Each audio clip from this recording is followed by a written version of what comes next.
Buen día, soy el doctor Alex Guevara. El doctor Gustavo Villoldo es profesor de la formación de urología. Estamos ahora en la GU 2024 acá en San Francisco. Justamente hoy el último día que es la parte de riñón. Gustavo es un gran especialista en la parte renal. Vamos a hacer unas preguntas. ¿Cómo va, Gustavo? ¿Todo bien? Hola, ¿cómo andás? Bueno, un placer participar de tu canal. Como estamos conversando hace un momento, el hecho de el iniciar ya un diagnóstico de un cáncer de vejiga, una masa tumoral, digamos masas pequeñas, ¿qué opinas de hacer tratamiento quirúrgico de masas renales pequeñas, menos de 2 centímetros o hasta 3 centímetros? Sí, un poco lo que habíamos charlado era cuál era la factibilidad técnica, ¿no? Las masas renales son o fueron históricamente resecadas y quirúrgicas. Sabemos hoy y tenemos cada vez más información que las pequeñas masas renales, especialmente mayores de 65 años, tienen un comportamiento biológico un poco más benévolo de lo que lo suele tener en gente un poco más joven. Entonces me parece que cada vez más hacemos vigilancia o seguimiento a esos pacientes. Ahora, con respecto a cuál es el límite inferior para resecar o no resecar, eso no hay un número lógico. Me parece a mí que lo más importante de allí es tratar de establecer cuál es la factibilidad técnica. Si es fácilmente resecable, me parece que son tumores que deberían ser resecados, especialmente con mínima invasión. Ahora, aquellos tumores que son pequeños y que son intrarrenales, quizás en pacientes comórbidos, me parece que quizás la mejor alternativa es evitar la cirugía innecesaria, pero muchos de esos pacientes podrían potencialmente terminar en cirugía radical. Entonces me parece que entre sacar un riñón en un paciente quizás nunca va a fallecer por su enfermedad y va a fallecer de otra cosa, me parece que hay que poner eso en la balanza, quizás tratar de implementar más la vigilancia activa, como por ejemplo pasa en próstata, ¿no?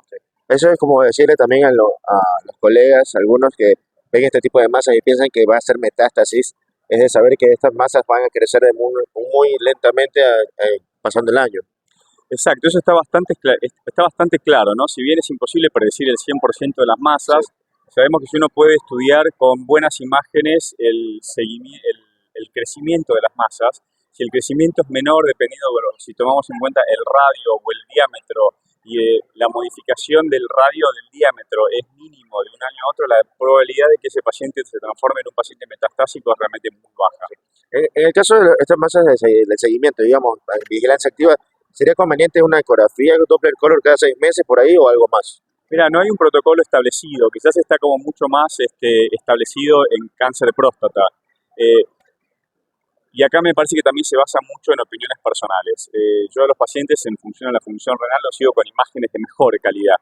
Me parece que la ecografía es un método que se queda corto para poder evaluar crecimientos milimétricos de las masas, así que yo trato en lo posible, los pacientes que tengo, que son unos cuantos, seguirlos en el mismo centro de lo posible con la misma técnica. Porque a veces es en tomografía, a veces en resonancia, y es difícil la comparación entre técnicas. Por lo tanto, el consejo sería que inicialmente si lo sigamos un poco más de cerca, cada 6 meses, y después con el tiempo, si no hay variación en el tamaño, se pueden estirar esto a un año.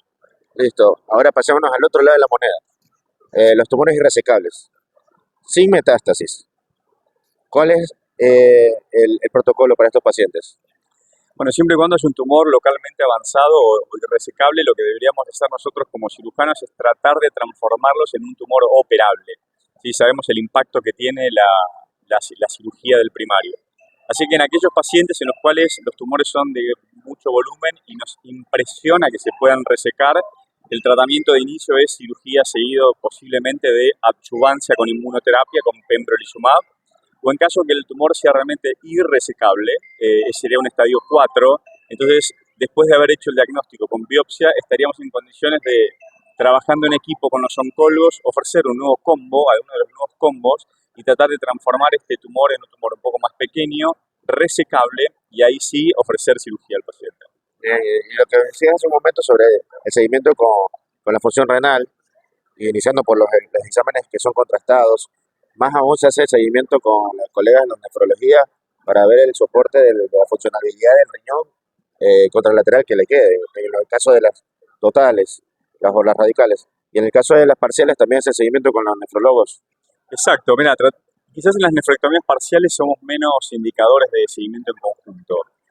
Un poco trabajando muy cerca de los nefrólogos, porque lo tengo técnicamente enfrente del consultorio, casi como 1000 personas. Como te pasa a vos, trato de hacer la consulta siempre, pero me parece que no estamos obligados a ello. Ahora sí, en el caso de las cirugías radicales, me parece que hay que hacer la consulta no solamente para un control nefrológico, sino también relacionado con la alimentación, ¿no? Y de hecho, bueno, ahí estabas hablando sobre la alimentación, también hablar sobre la parte de la nutricional, los nutricionistas, y en este caso, el saber que la movilidad con el paciente es multidisciplinaria, teniendo un paciente mayormente que tenga hacer una radical de riñón, la funcionalidad con nefrología, la alimentación con nutrición y la parte de oncología también, que eso es el soporte después de nuestra mano, es la parte oncológica también, el seguimiento con todos. Así es, estoy totalmente de acuerdo. Creo que la multidisciplina en todo contexto, en cuanto a los tratamientos con los oncólogos o los radioterapeutas, van de la mano. Y lo mismo en la parte del seguimiento, que quizás hay menos Eso te iba a preguntar, énfasis sí, sí. en el seguimiento en conjunto con nefrólogos. Piense que son pacientes que van a tener que hacerse imágenes durante Sí, sí, sí. mínimo 5 o Sí, sí. 10 años. Hay que proteger la función renal y creo que hay que hacer todo el esfuerzo para que desde el punto de vista de nutrición y de nefrología cuidemos la función renal. Esa pregunta te iba a hacer, el seguimiento cada 6 meses con imagenología. No, bueno, eso en realidad lo tenés que acomodar y personalizar a cada categoría de riesgo. No es lo mismo una pequeña masa renal, que el seguimiento es un poco más relajado, que los pacientes que tienen tumores localmente avanzados, donde requiere controles más estrictos. Como todo, como pasa en vejiga y como pasa en próstata, me parece que acá lo importante es personalizar, no hacerle a todo el mundo imágenes cada 6 meses. Bien. Creo que inicialmente se hacen cada 6 meses y después se van Hay estirando. que estirar un poquito la moneda. Cuando Exacto. son parciales, digamos. Exactamente. Ya cuando son radicales y que tengan algo más, una metástasis, ya el seguimiento es más corto. Bueno, te agradezco, Gustavo, como siempre, cuando nos vemos, ex profesor mío, y sigue uno actualizando y aprendiendo. Un saludo para Ecuador. Bueno, ya has estado en Ecuador también. Sí, hace rato que no voy a Ecuador, pero tuve una racha de 4 o 5 viajes seguidos a Ecuador. Sí. Estuve en Manta, estuve en Galápagos, así que la verdad que conocí bastante. Estuve en Guayaquil, Bueno, me faltó Quito. te cuento que ahora estoy secretario de la Sociedad Ecuatoriana de Neurología, Núcleo Centro, y esperar que nos puedas ayudar también con charlas por vía Zoom. Obviamente, si se puede ir a Ecuador, que tengas un ratito, y ahí te esperamos con los Dale. brazos abiertos. Y cada vez, vuelvo a repetir, es actualizarse, conversar y saber algo más para nuestros pacientes. Dale, un placer, un gusto siempre encontrarte por el mundo. Listo, nos vemos.